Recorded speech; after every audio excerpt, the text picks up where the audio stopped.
He was just like, yeah, we're going to go up there and we're going to audition and everything and we're just going to have a great time. So I was like,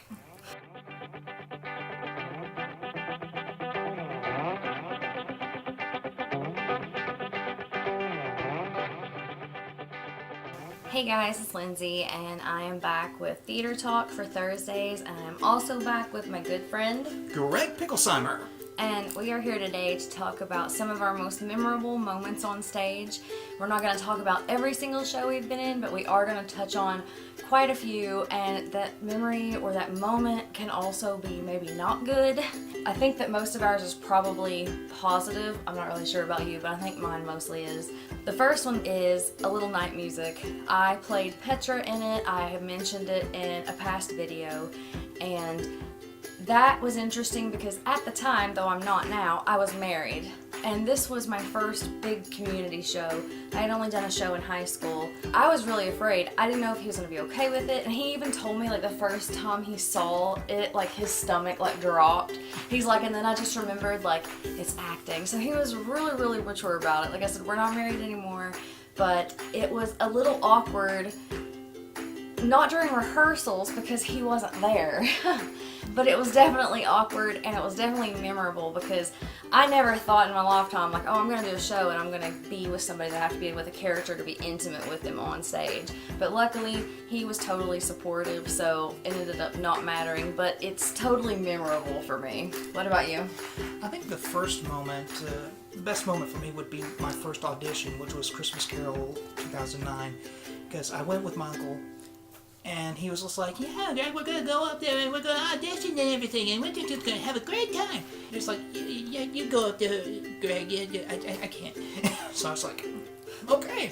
So I went up there. What was the audition for?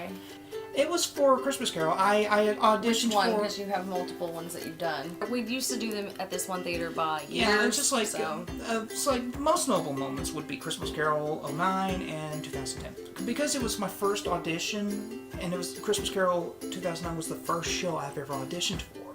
So when I went up there, I was nervous at first. I was scared to death. I was thinking, just like, waving the life flag and run. But when I got up there, as soon as I set foot on that stage, I just was like, hey, I'm not nervous anymore. And then the moment I did the cold reading, I had a British voice, I was into character, and the director was just like, who is that? And then we fast forward to 2010. The director, he directed the 2010 and 11, and the first time I auditioned for him, had his face in the book. He was just reading from the script, didn't look up at anybody. But as soon as I auditioned for Fred and had a British voice, he looked up. I was the only person he looked up at. He was just like, wait a minute, who's that? Wow. And he even straight up told me, that I think you were the best audition I've had with any show I've done. But that was, that's my first memorable moment. Wait, so is that, I thought that was your first two memorable moments. First two memorable moments, yes. My second one is actually Blood Brothers, the show that I did, but we're actually going to talk about some of the shows or a show that we have been either a lead in or a principal character that has a decent part. So we're going to be talking about those shows later, so even though this one, like the whole thing was memorable to me, we're not going to talk about that one today because I could do a whole episode just on that show, I think. So stay tuned. Yeah. The next one I'm going to talk about is Christmas Carol 09, which is the one that he auditioned for. It's funny that we picked one of the same shows out of all the ones we've done.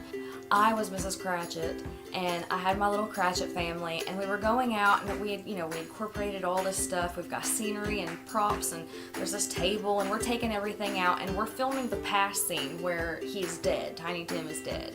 And those kids and the guy playing my husband, they all just looked bored.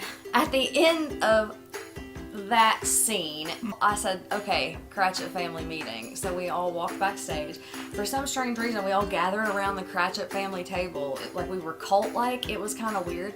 But I explained to them how important it is for it to look real because we are very far downstage.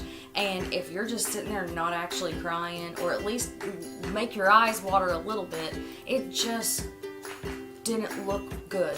So we had our little Cratchit family meeting. I told them of ways that I think of to, you know, cry or stuff, and a lot of them actually, which I'm not sure is healthy, but they all thought of like bad things or someone dying that they love, which is like, whoa, because I feel like I can kind of go back and not have to go that far, but I've also been one of those people that can like cry really easy too. But the next scene, we were like a week and a half from show, and I was worried about it, but the next time that we went out, which I think was the very next rehearsal, actually no, I think it was that exact night, we had our little family meeting, and then we ran Act 2 again or something, and it just clicked with them. Like, I don't know, they just all of a sudden, they didn't look bored, they looked very, very sad, and they looked the depressive look. They had that stare on their face, and it was perfect. It ended up being really, really good, and I was so proud of them because it ended up just, it was such a strong family. Even the characters, the casting for the family, I mean, Chelsea looked so much like me. It was crazy. So that was awesome, you know, I mean, to be able to pull that off with them. And these are kids that, some of them I had never seen pull off like hard emotion on stage. So to get them to go there and feel that. And to turn it around to make it a more honest, a genuine emotional Yes, moment. because before it was just, you look bored. You're sitting there playing with the corner of your dress like, yeah, I mean, your brother you just died. look, yeah, I'm like, your brother is dead. Like, he is no more.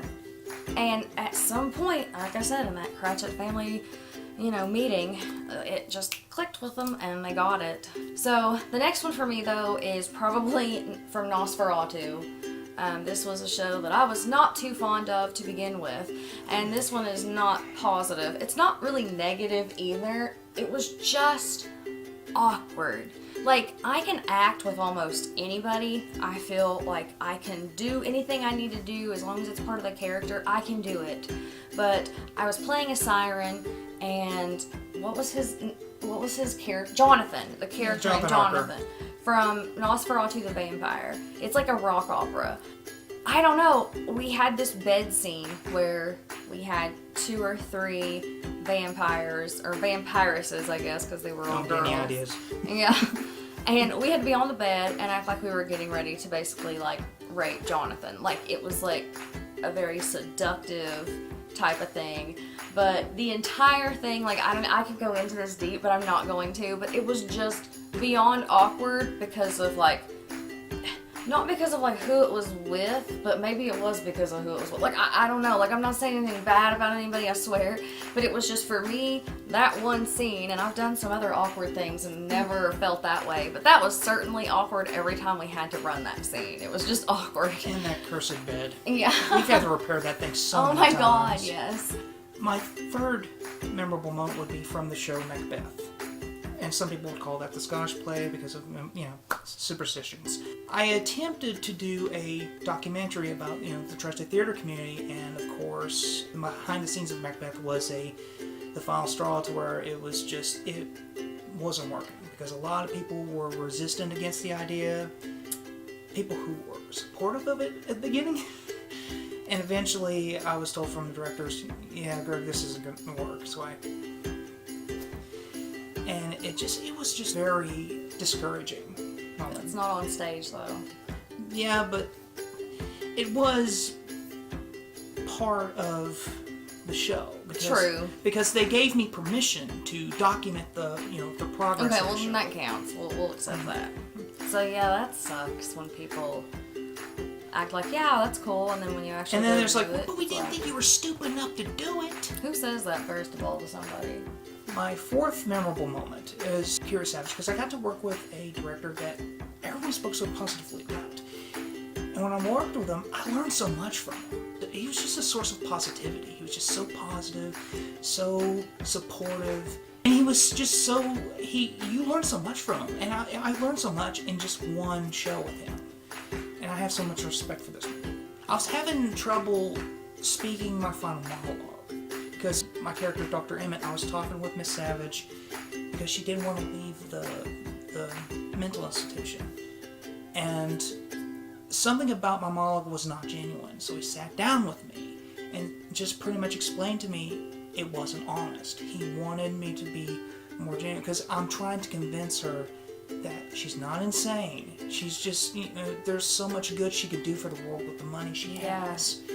I guess the best way to say it was I wasn't telling that in my monologue. I wasn't implying that the way I was saying it originally. So we went over it multiple times until I finally got what he was trying to direct me to do.